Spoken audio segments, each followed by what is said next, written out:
improvisar un poquito, pero lo vamos a hacer de esta manera. Escúcheme bien, porque yo voy a empezar, si sea una persona que está con esa persona, voy a empezar. Yo voy a empezar a las 11 de la mañana la enseñanza. A las 11 de la mañana, ¿sí? De 11 a 12 va a ser la enseñanza. De 11 a 12 va a ser la enseñanza. Después de ahí viene el tiempo de alabanza y de adoración y vamos con lo que es el lavamiento de pies. ¿De acuerdo? Así es como lo vamos a hacer, ¿sí? Y todo ya, hasta que terminemos este estudio, todos los domingos ya va a ser la enseñanza de 11 a 12 del día. De 11 a 12. A las 11 en puntito, no vamos a empezar con alabanza. Le hago la aclaración porque luego a veces estamos, ya es que tenemos que romper a veces con esas rutinas y a veces ya nos acostumbramos a que, pues todavía está la alabanza, entonces todavía la hago, ¿no? Todavía no es tarde o esto y lo otro, ya vamos, esperamos ya casi llegar barriendo, ¿no? Al fin yo llego a la predicación, etcétera, etcétera, ¿no? Entonces a partir de este domingo vamos a empezar a las 11 de la mañana, de 11 a 12 de enseñanza. Yo voy a empezar, aunque sea con uno, si hay uno, con ese uno empiezo.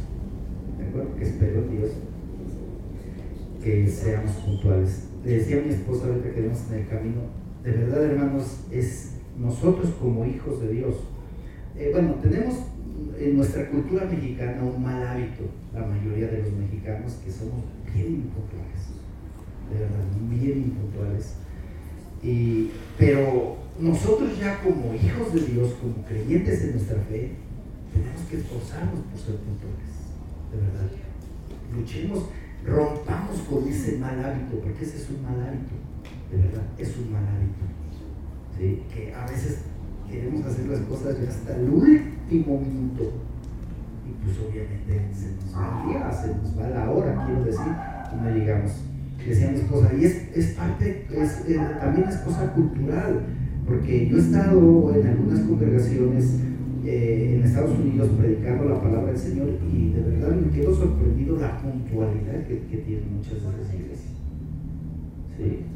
Que a veces llegan hasta 15 minutos, y el servicio es a las 10 de la mañana, hasta 15 minutos antes de las 10 de la mañana ya tiene usted ahí a la gente. Estuve en una iglesia de Lakewood Church, a lo mejor ustedes han oído mencionar a la iglesia de Lakewood Church, donde está pastoreando ahorita Joel Austin. Ahorita ya cambió mucho hasta su doctrina de esa iglesia. Antes estaba su papá, que era John Austin.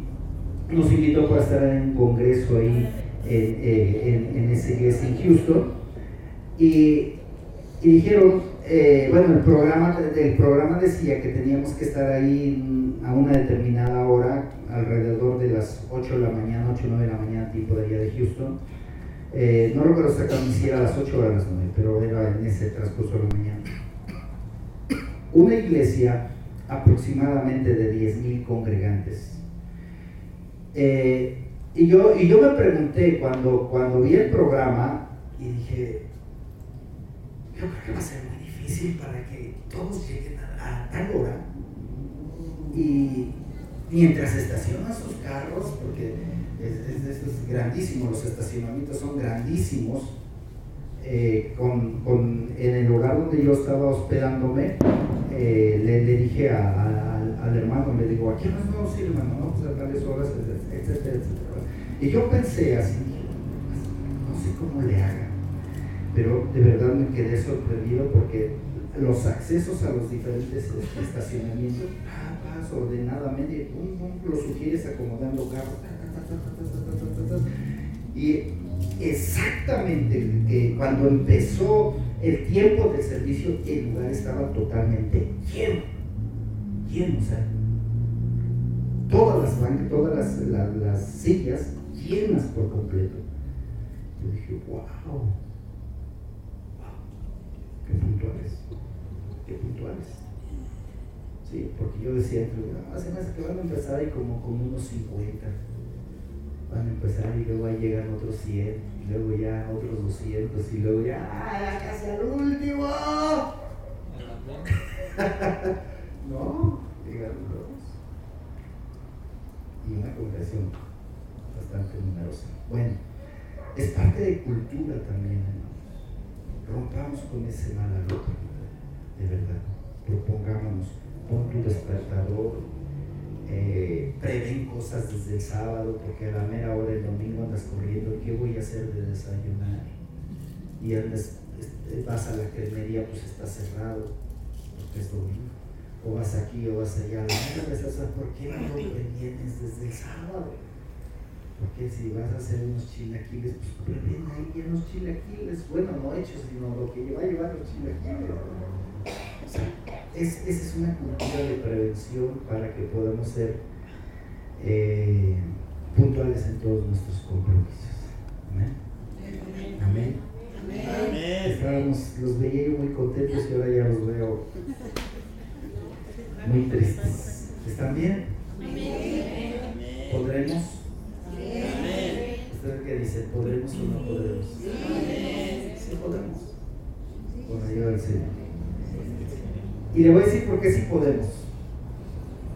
Porque si a usted le dan una cita para una consulta médica, ¿qué hace usted? Y sobre todo si es en el seguro. ¿Cuánto tiempo tiene que llegar al seguro? Si le dicen su cita es a las 10 de la mañana, a ver, pedir usted que sabe más de esto. 3/4 de hora antes de la cita. Y preferible estamos ahí. Aunque a lo mejor si lo citaban a las 10 lo van a atender hasta las 11 o 12. Porque así están los casos, ¿verdad? Pero usted llega ahí a la hora que ve. Entonces, quiere decir que sí podemos. Pero cuando no hay nadie que nos va a decir, ¿por qué tan tarde? ¿O por qué se hizo tarde? ¿Verdad? Y decimos, es otro ratito. Y nos tapamos con la cobija y nos volteamos para el otro lado. Otro ratito. Sí podemos. Vea que sí podemos. De verdad. Entonces, escuchemos. Bueno, vamos rápidamente a la primera carta a los Corintios. Capítulo 7, para que continuemos ahí la carta del apóstol Pablo a los Corintios. Ya se termina el capítulo 6, ahora vamos con el capítulo 7. Me da mucho gusto ver a muchos de ustedes que no les había visto ya los miércoles, pero qué bendiciones verlos ya. Amén, amén. Y creo que ahora sí va a haber pan o no, porque rebasamos la cantidad que usted nos pide. Fíjate que el hermano Miguel dice, si no son más de ¿cuántos, hermanos? No hay pan. Bueno, ahora a ver qué vamos a hacer. Bueno, capítulo 7, por favor, de 1 Corintios. Vamos a leer unos versículos. Este es uno de los capítulos largos, al igual que el capítulo 15 de 1 Corintios. Es uno de los capítulos, muy extensos, porque el apóstol Pablo toca muchos temas importantes de enseñanza en estos capítulos. No que él lo haya dividido así en capítulos, sino me refiero cuando se hizo la recopilación de los manuscritos originales a la traducción que tenemos ahorita, fue cuando los teólogos determinaron dónde podía haber una separación de un capítulo al otro para ver los temas sobresalientes. El capítulo 7 en la primera carta a los Corintios trae varios temas, pero todos sobre un mismo hilo, sobre una misma dirección, quiero decirlo así. ¿Y cuál es ese tema? Pues el tema, en la versión de Reina Valera dice el capítulo 7, problemas del matrimonio. ¿Verdad que sí? Sí. Pero de verdad, no que quiera yo contradecir a los hermanos de la Reina Valera, pero este asunto de problemas del matrimonio no trata el apóstol Pablo cuestiones de problemas de matrimonio. Me suena, ¿a qué te suena un problema de matrimonio? Un pleito, ¿verdad? Una discusión que hayas tenido con tu esposo, con tu esposa, o diferencias, ¿verdad? O que en algunas áreas, o que no estás entrándole con tu chivo, ¿verdad? Sí. Porque pues eso es lo que responde a los varones, entrarle con el chivo, ¿verdad? ¿Sí me entiende lo que es el chivo? ¿No? ¿Cuántos no entienden lo que es el chivo? Yo no entendí. El gasto. Es el gasto. Ok. Y esa es la responsabilidad de nosotros los varones. Y las mujeres, pues a lo mejor la discusión, no, pues es que tú no cuidas el gasto. Es que tú no cuidas el chivo, ¿verdad? Puede ser eso, gracias, man. Que tú no cuides el chivo. Y eso crea a veces ciertos conflictos, ciertos problemitas, a veces la falta de atención en algunas cosas, etc. No es ese tipo de problemas que el apóstol Pablo trata aquí, ese tipo de problemas, para que no nos vayamos con la finta de que problemas de matrimonio. Entonces vamos a ver aquí qué hacer cuando no me dan el chivo completo, o qué hacer cuando se lo gasta, o cuando me pide más de la cuenta o se gasta más de la cuenta. No, tampoco. Vamos a ver los conflictos. La iglesia de Corinto le hizo una pregunta al apóstol Pablo allá en el capítulo 16 de la primera carta a los Corintios, donde están la última parte de los saludos, las despedidas y todo eso. Hace mención de unos que fueron y visitaron, de unos personajes de Corinto que fueron y visitaron al apóstol Pablo, y se cree que ellos le llevaron una carta por parte de los líderes de la iglesia, haciéndole preguntas respecto a cómo iban a tratar estos asuntos que ahorita lo vamos a entender, asuntos que eran muy importantes dentro de la iglesia de Corinto, en relación a situaciones de matrimonio, ¿sí? A situaciones de matrimonio, porque en la iglesia de Corinto se estaban viviendo situaciones muy difíciles en cuanto a los convertidos. La iglesia de Corinto estaba formada no solamente por judíos, también había griegos, también había de diferentes culturas, es más, hasta esclavos había. En los tiempos del apóstol Pablo se practicaba mucho la esclavitud todavía. Entonces, había muchas preguntas que se hacían, se les hacían a los líderes respecto a la situación del matrimonio de todas esas personas. En aquel entonces había 4 tipos de matrimonios que se practicaban. Voy a leer los primeros versículos y voy a empezar a entrar en materia. Dice la palabra del Señor: en cuanto a las cosas que me escribiste, bueno le sería al hombre no tocar mujer. Así dice. Pero a causa de las fornicaciones, cada uno tenga su propia mujer y cada uno tenga su propio marido. Estoy recalcando ese lenguaje porque el apóstol Pablo usa esos términos y ahorita lo vamos a entender por qué. Su propia mujer y su propio marido. Y esto de no tocar mujer, ahorita lo vamos a entender también. El verso 3 dice: el marido cumpla con la mujer el deber conyugal, y asimismo la mujer con el marido. Verso 4: porque la mujer no tiene potestad sobre su propio cuerpo, sino el marido, ni tampoco tiene el marido potestad sobre su propio cuerpo, sino la mujer. Hasta ahí nos vamos a detener. Esto, hermano, de verdad es importantísimo entenderlo. Si usted ya está casado, le va a servir. Si usted ya no está casada o casado, también le va a servir mucho. Y si usted tiene planes de casarse, también le va a servir. O sea que nadie se escapa. Todos los que están casados, aquí nos va a ayudar, nos vamos a aprender muchas cosas. Todos los que ya por alguna razón no están casados, está separado, está divorciado, también va a aprender muchas cosas. Usted que tiene planes de casarse, también va a encontrar muchas cosas aquí, para todos. Aquí es para todos. Bien, en los días del apóstol Pablo, este era un problema muy fuerte en la iglesia de Corinto. En la iglesia de Corinto, este era un problema muy fuerte, porque eran diferentes culturas las que se encontraban formando parte de la iglesia. parte de la iglesia. Aquí nosotros como mexicanos no tenemos, vamos, por ejemplo, le voy a dar un ejemplo así claro, no tenemos, si yo les preguntara yo a ustedes ahorita, a ver, o ustedes me preguntaran a mí, a ver, pastor, ¿usted es correcto que usted case aquí en este lugar a personas del mismo sexo? ¿O debemos de casarse? Esa sería mi pregunta para ustedes.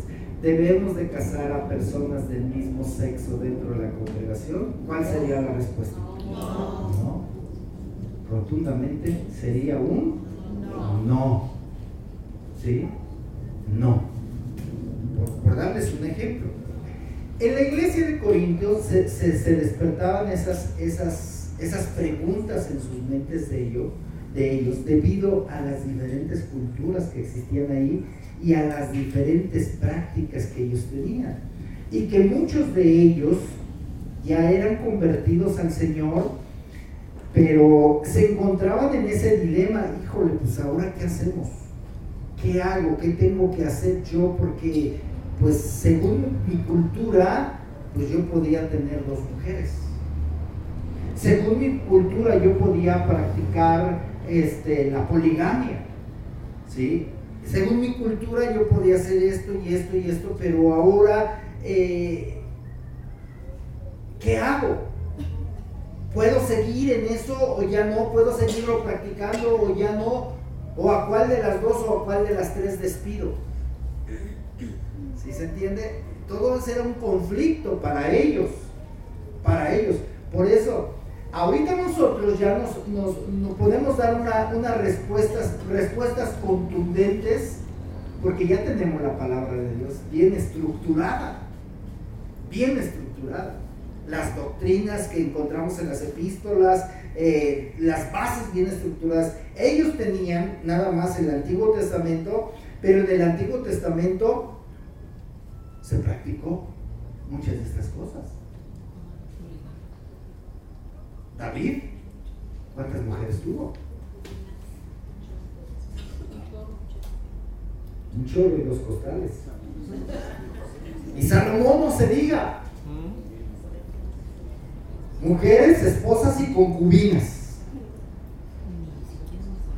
Es más, todavía David, antes de que se muriera, le consiguieron una jovencita para que le impartiera calor, aunque la Biblia dice que no la tocó, ¿verdad?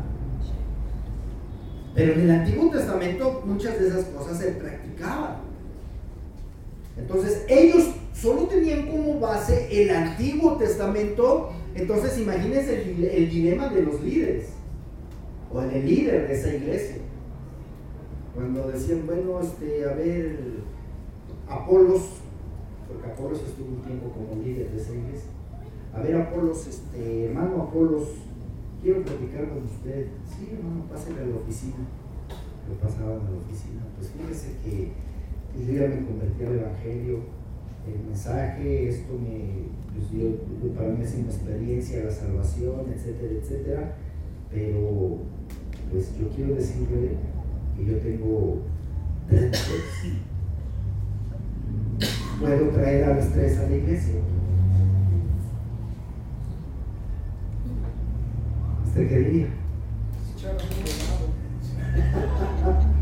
Sí me está entendiendo, ¿verdad? El caos que tenían. Por eso es que ellos, el líder, vamos a pensar en Apolos, el líder seguramente decía, aguántenme tantito, ¿no? Espérenme, no les puedo dar una respuesta. Y van y le preguntan al hermano Pablo, ¿qué hacemos con este asunto? ¿Qué hacemos con esto? ¿Qué hacemos con aquello? ¿Qué les digo? ¿Qué les respondo? Porque pues no tenían bases así totalmente estructurales o doctrinales como para tratar estos asuntos. ¿Sí? En los días del apóstol Pablo se practicaban 4 tipos de matrimonio. Cuando la iglesia de Corinto estaba establecida como iglesia dentro de las culturas, sobre todo la cultura romana, practicaban 4 tipos de matrimonio. Uno de ellos eran los matrimonios entre los esclavos. Los matrimonios entre los esclavos era un matrimonio que el dueño de los esclavos permitía.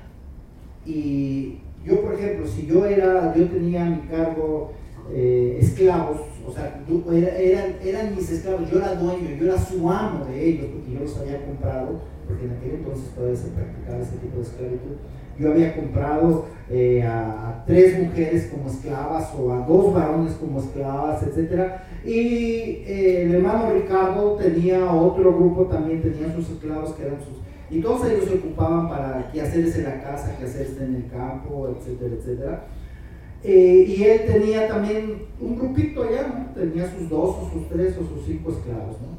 Y entonces él me decía, fíjate que yo quisiera que tú permitieras que una de tus esclavas se case con uno de mis esclavos. Le digo, está bien, adelante. Entonces yo le ordenaba a ella, vas a ir, te vas a unir en matrimonio, vas a estar unido con él hasta que yo, y si ya después de un tiempo, yo le decía, no, ¿sabes qué? Ricardo no, ya estuvo bien, ¿no? Yo quiero que se regrese a la casa. Y aunque ya tuvieran 3 o 4 hijos, ella se tenía que regresar a la casa. Era un trato entre Ricardo y yo, si los hijos se venían con ellos, se quedaban con ellos. Porque al final los hijos también seguían siendo esclavos de los hombres. Ese era un tipo de matrimonio que se practicaba en aquel entonces. Si el amo decía, cásate con él, ¿también? Tú eres mi dueño, me voy a casar. Cásate con ella, ¿también? Me caso con ella. No quiero que te cases. No se casaban, porque seguían siendo esclavos y eran esclavos. Ese es el tipo de matrimonio. Ahora, quiero decirle que muchos de esos esclavos llegaron al conocimiento de Jesucristo. Por eso Pablo en algunas de sus cartas escribe, le da consejo a los esclavos. ¿Sí ha leído cómo les da consejos a los esclavos? Porque había esclavos convertidos al Evangelio, aunque seguían siendo esclavos. Qué tremendo. Después había otro tipo de matrimonio, que ese matrimonio en latín era el matrimonio contubernium. Contubernium.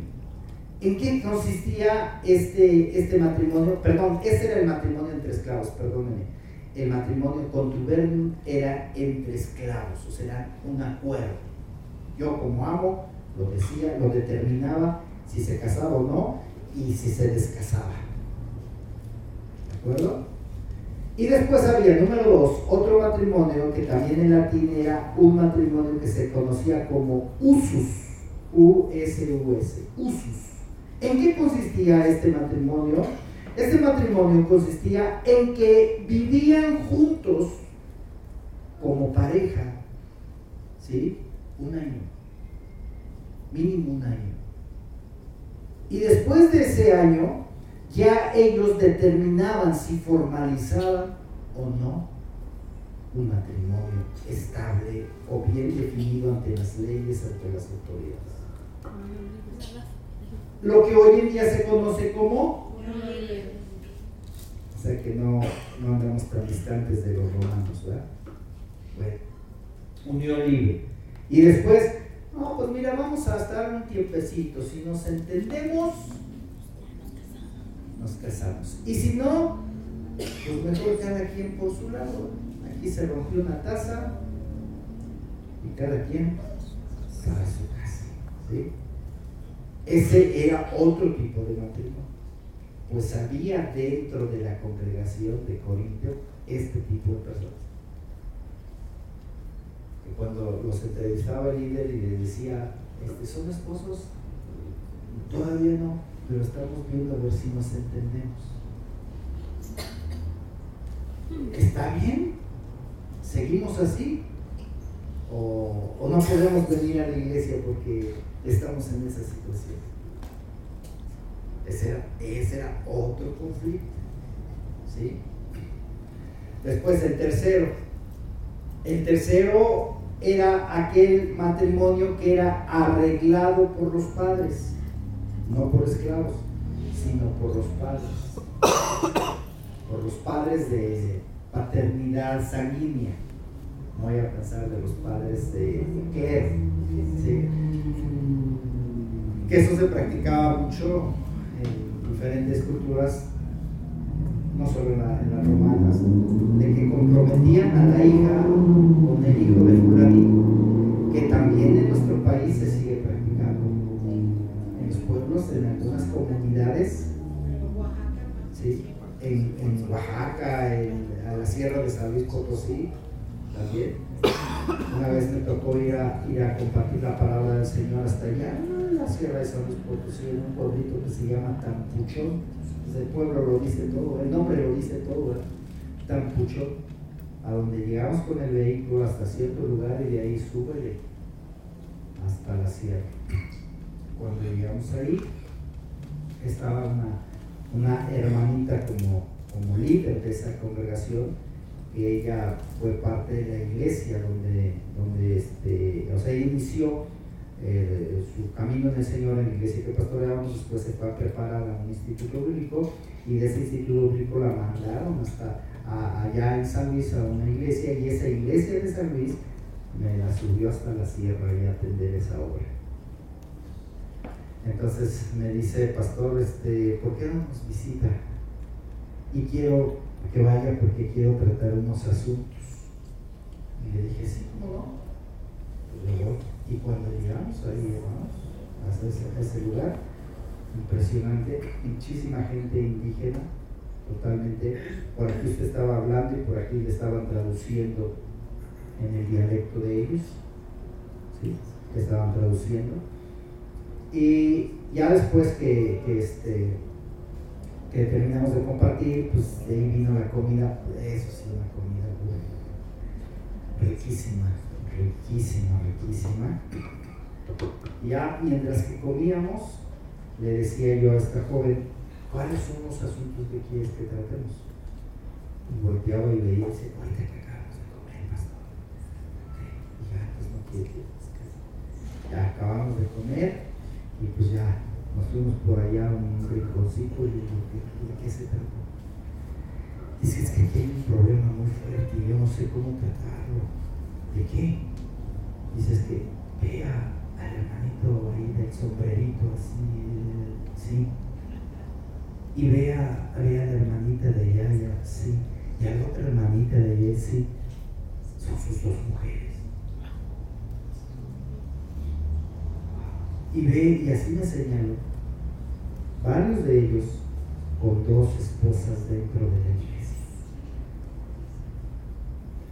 Y ve al joven que está ahí, ve a la joven, una jovencita, unos 16, 17 años.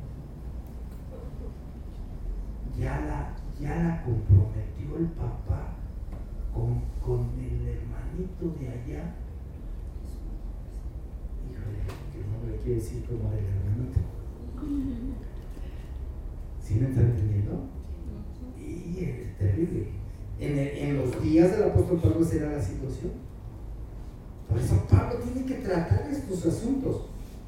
Obviamente, yo tuve que tratar ahí esto dentro de lo que me correspondía. Después tuvimos una reunión con el pastor regional que había enviado a ella a ese lugar, pues para buscar darle solución, ¿no? Porque sí se le dio solución, gracias a Dios. Y sí tuvo respuesta, y gracias a Dios todo fue para bien. Muy duro, muy difícil, pero fue para bien.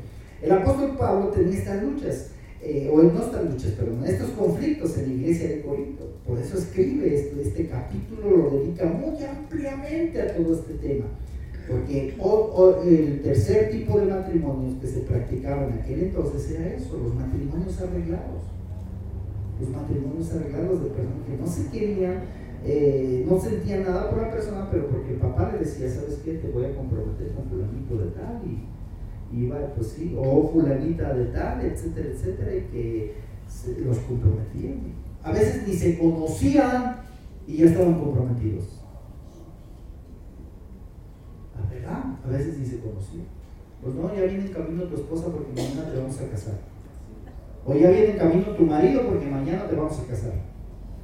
Pero pues ni lo conozco, es alto, chaparro, moreno, blanco, chino, lacio, con pelo, sin pelo, pues tú aguántese, pero mañana se casa.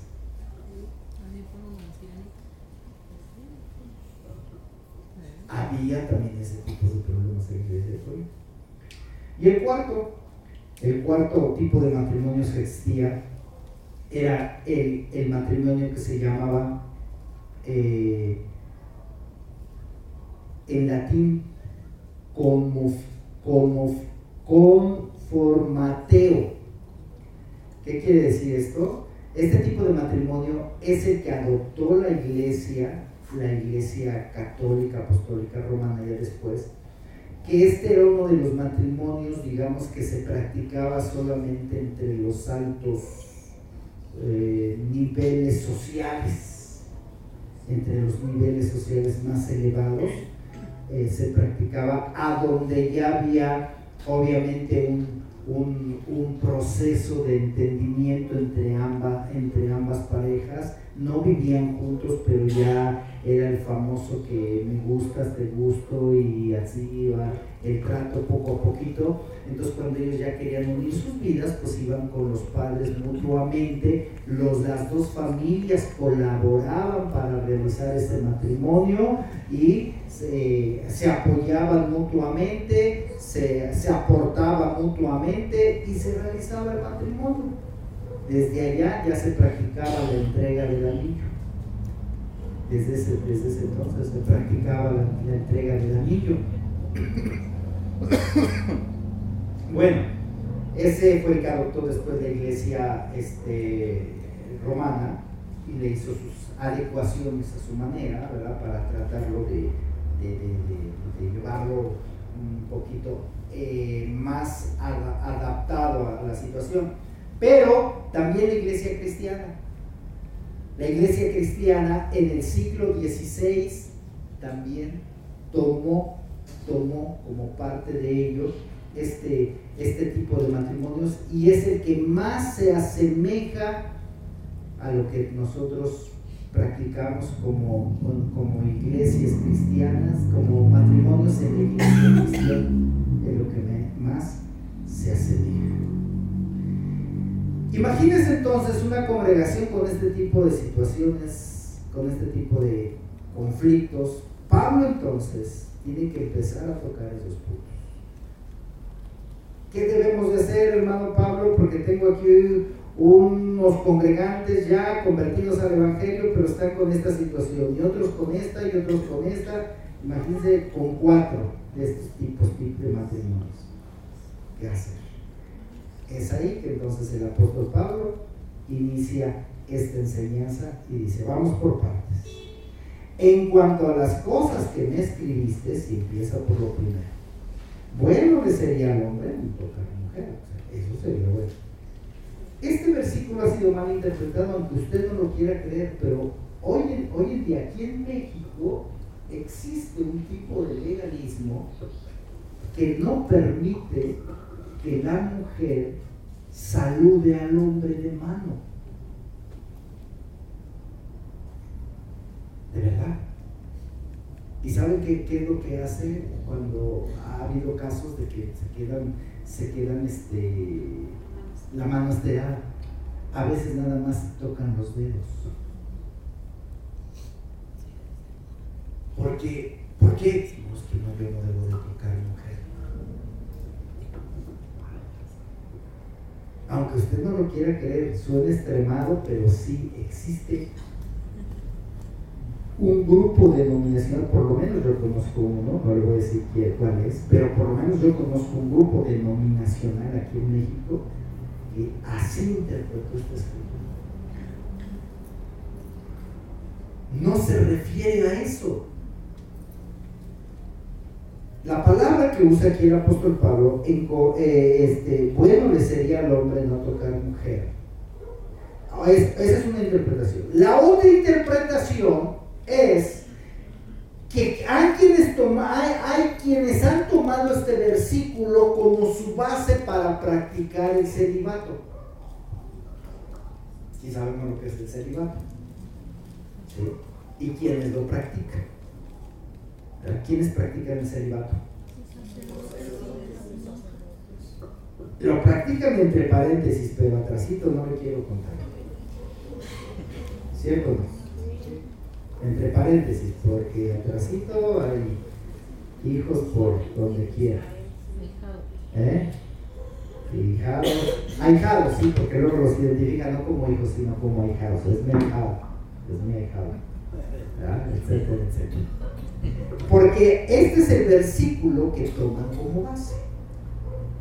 Que el apóstol Pablo dijo: bueno le sería al hombre no tocar mujer. La palabra tocar en este caso está hablando de tener una relación conyugal o tener una relación sexual, no de tocarle la mano en un saludo. ¿Sí? Olvídese, si a usted varón o a mí varón me ve que yo saludo, esa denominación que le estoy diciendo, saludo a una persona con toda la mano y luego todavía le doy un beso en la mejilla, me mandan a los infiernos inmediatamente. Así es que prohibido el beso, hermanos.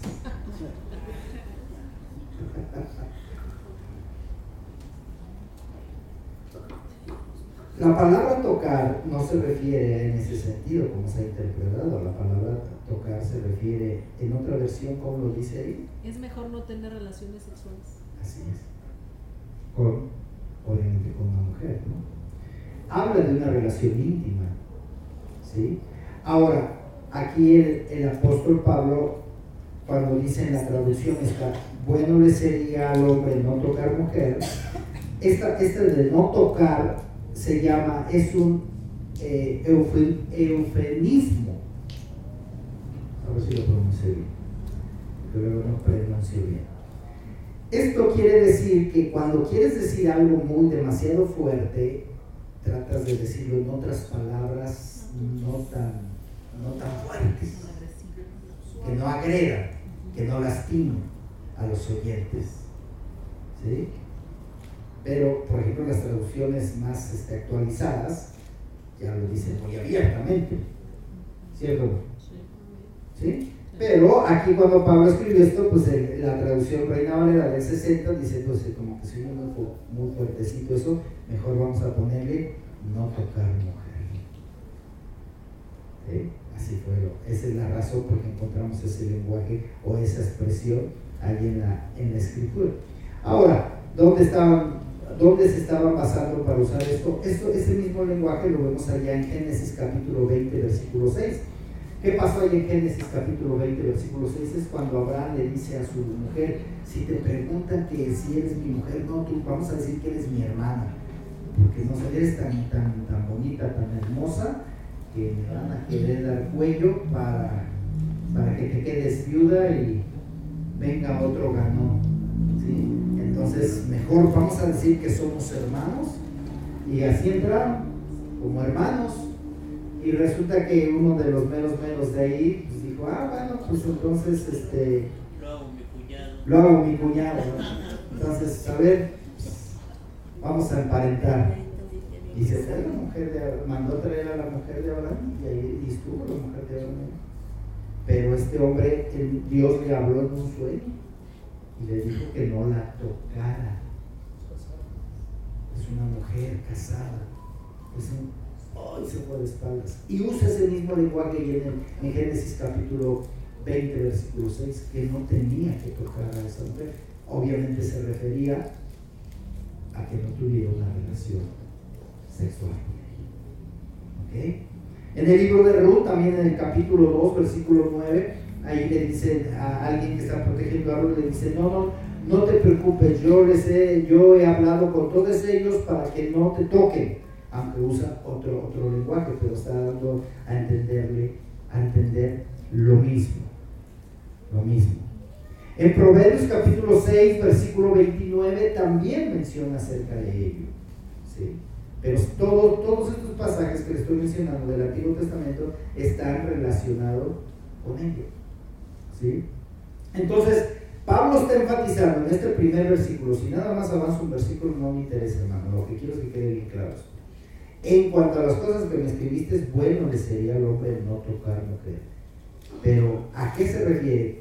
Si yo solo les traigo lo que dice este versículo y lo arreglo como muchos lo han arreglado para decir, esta es la prueba del celibato, esta es la prueba de legalismo para no tocar ni en un saludo a una mujer, está mal interpretado. Porque yo tengo que leer, Pablo, no fue la intención de Pablo decir eso.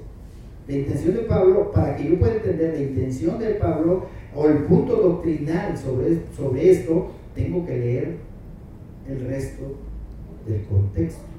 Y miren lo que dice el verso 2. Este pero que menciona el versículo 2 ya nos abre más nuestro entendimiento para no caer en la mala interpretación del versículo 1. Este pero dice, pero a causa de las fornicaciones, porque era uno de los problemas principales de la iglesia de Corinto, eran las fornicaciones. Pero a causa de las fornicaciones, cada uno tenga su propia. Este lenguaje de su propia, Pablo les está enseñando con esto de que si eran 2 o eran 3, nada más tiene que ser la propia. ¿Y sabe cuál es la propia? ¿Cuál sería la propia?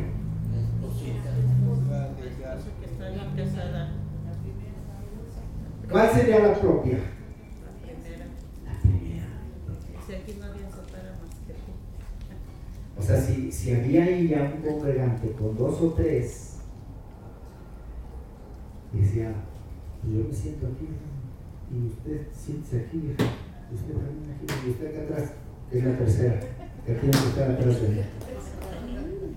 La primera a mi derecha, la segunda a mi izquierda, y la tercera se va para atrás. Cuando Pablo usa este lenguaje, su propia, está diciendo, con aquella que iniciaste, ¿sí? en esa relación. Ya las demás tienen que haber cambios. Bueno, ahorita, esto está tremendo, hermano. Es muy extenso y de verdad muy profundo, pero vamos a aprender todos. Cada uno tenga su propia mujer y cada mujer tenga su propio marido. O sea, no tampoco piden ustedes las mujeres, bueno, y que nada más ellos pueden, ¿verdad? Nada más ellos podían. ¿Sí? También nosotras, dicen ustedes, ¿podemos? No. La Biblia es clara, cada uno de. ¿Por qué enfatiza el apóstol Pablo? Aquí el apóstol Pablo no está prohibiendo el matrimonio para nadie, ni para los ministros de culto. Los siervos de Dios, los que sirven en el altar, los que sirven al Señor, pueden tener su esposa. Así lo dice 1 Timoteo, capítulo 3, y dice que cada uno tiene que ser marido de una sola mujer. ¿Quiere leerlo? Ya voy a terminar este punto, estos 2 versículos y ahí nos vamos a quedar. Pero quiero que quede claro esto. ¿Puede leerlo, hermano Ricardo, por favor? 1 Timoteo 3:2. Pero es necesario que el obispo sea irreprensible, marido de una sola mujer, sobrio, prudente, decoroso, hospedador, apto para enseñar. El obispo se refiere al ministro, al servidor, al que es líder de una iglesia. Dicho en un lenguaje más común entre nosotros, el pastor. ¿De acuerdo? Debe ser marido de una sola mujer. O sea, ¿qué me da a entender esto? que tiene el derecho de casarse. Tiene el derecho de casarse. ¿Sí? Y es legal bíblicamente hacerlo. Pero tiene que tener una sola esposa, es decir, no puede tener una en cada, si ya tiene 2 o 3 congregaciones, en cada congregación una esposa, ¿verdad? No, debe ser la misma. ¿De acuerdo? No puede tener una aquí en DF y otra en Veracruz y otra en Acapulco y otra, no, tampoco, no nos vale. Ese es lo que Dios, lo que el apóstol Pablo, por revelación de Dios le fue dando, porque todo esto fue por revelación de Dios. Pero hay un punto aquí que no quiero pasar por alto, que dice en el verso 2, pero a causa de las fornicaciones. ¿Por qué es importante el matrimonio, hermanos? El matrimonio, escúchame bien. Si tú, por eso lo dije al principio, si tú ya estás casado, dale gracias a Dios por tu matrimonio. Si tú no estás casado, pero te estás planeando casarte, es importante que lo hagas en la guianza y en la dirección de Dios, porque mira, este versículo 2, esta primera parte, me enseña que Dios utiliza el matrimonio como una protección para la inmoralidad.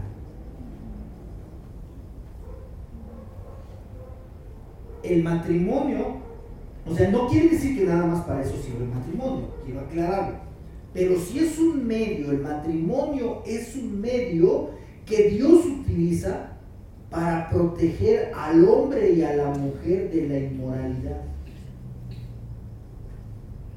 Y a pesar de eso, a veces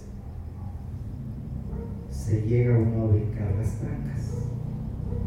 Perdón por el lenguaje, hermanos, pero es que a veces siento que sí me entienden. ¿Verdad? Pero el matrimonio Dios lo utiliza así. ¿Qué dice Hebreos capítulo 13, versículo 4? Honroso sean todos el matrimonio. Así dice, honroso sea en todos el matrimonio. El matrimonio es tan importante y es tan hermoso y es tan especial que Dios lo utiliza así, como una protección también. Honroso sea en todos el matrimonio.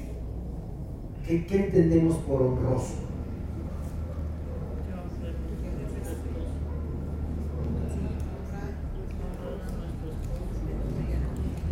Honroso sea en todos el matrimonio. ¿Y qué dice la segunda parte? Pero, ahí hay un pero, los fornicarios y los adúlteros. O sea, el matrimonio sirve como una protección. Quiero que lea conmigo lo que dice Proverbios 5, versículo del 18 en adelante, y va a entender este punto que quiero que quede bien claro, hermanos, y que te quiero instar para que hagamos las cosas ordenadamente. Si tú no estás casado y vives en unión libre, a la brevedad posible, cásate, porque bíblicamente no existen las uniones libres. Y estarías cometiendo fornicación. ¿De acuerdo? Bíblicamente no existen las uniones libres. Tienes que casarte para que seas protegido.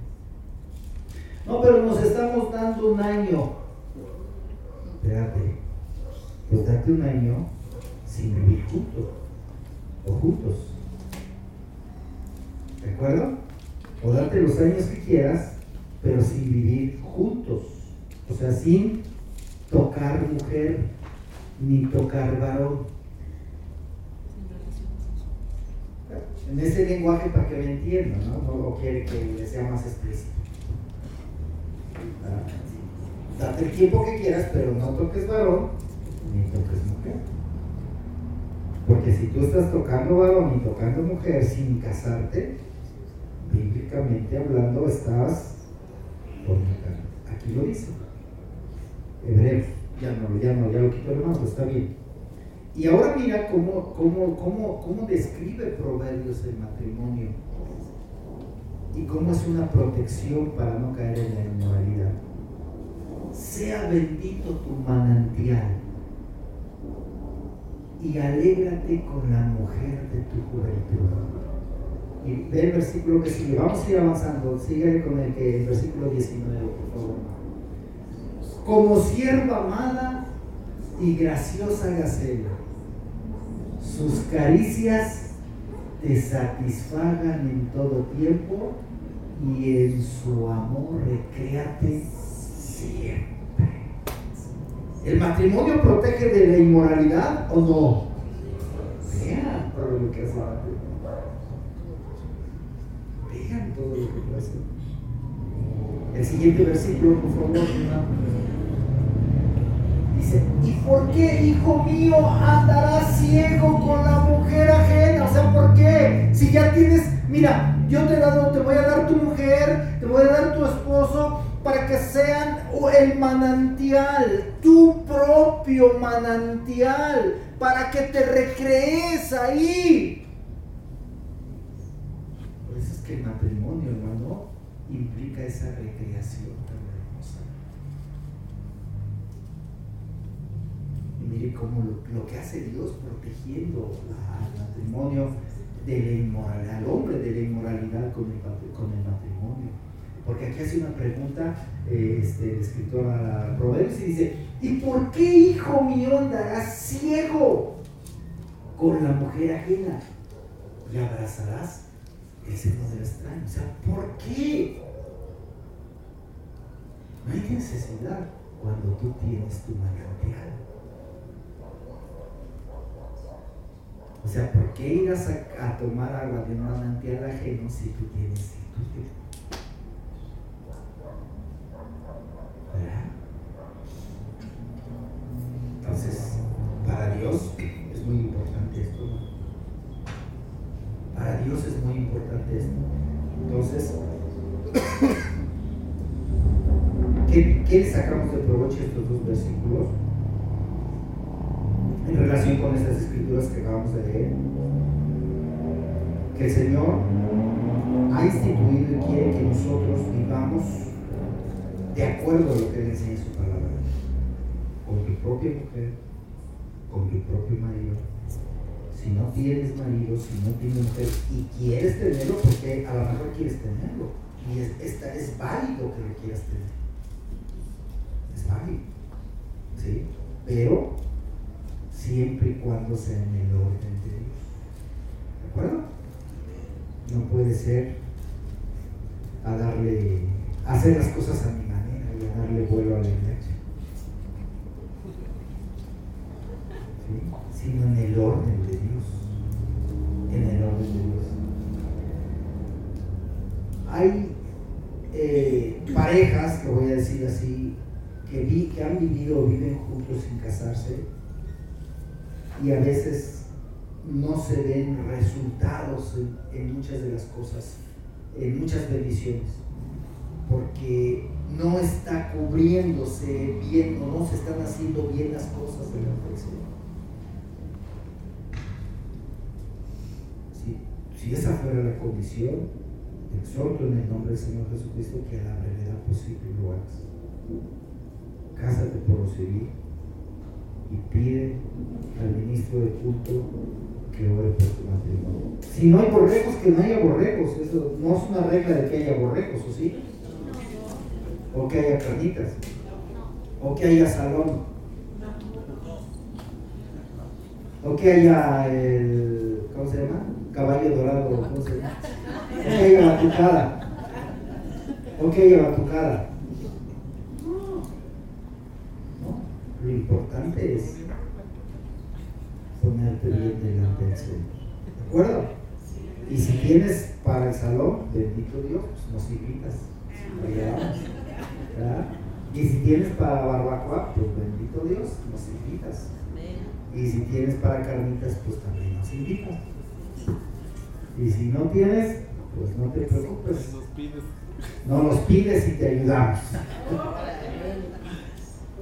¿verdad? Pero lo importante es hacer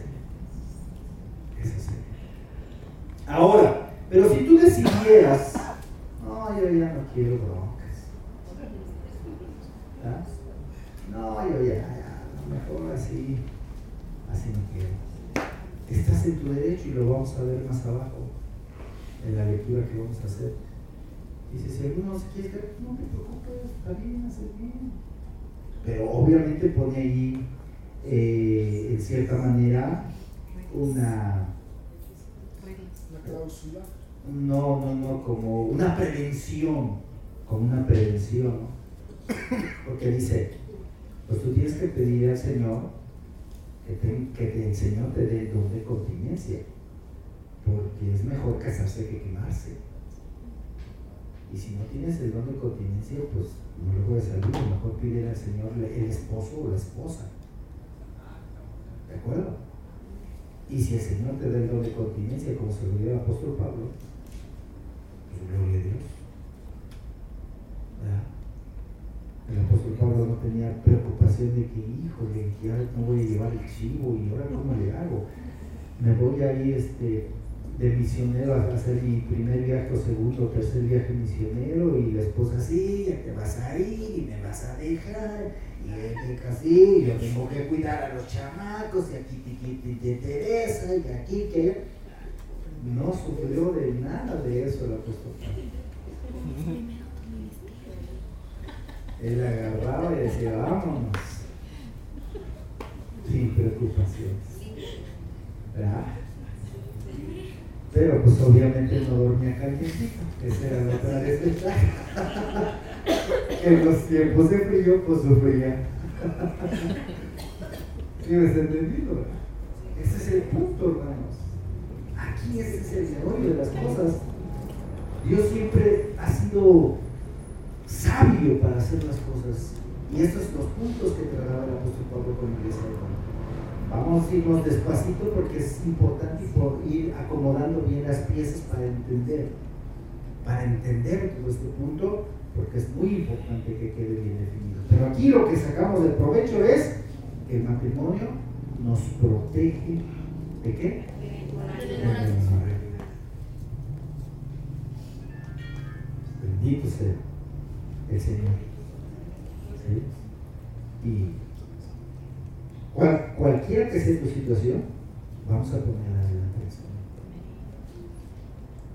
¿Sí? Vamos a ponerla delante del Señor. Porque no tampoco por quererte casar te cases con cualquier, dice Armando Luis, ¿cómo dice? Hijo de vecino.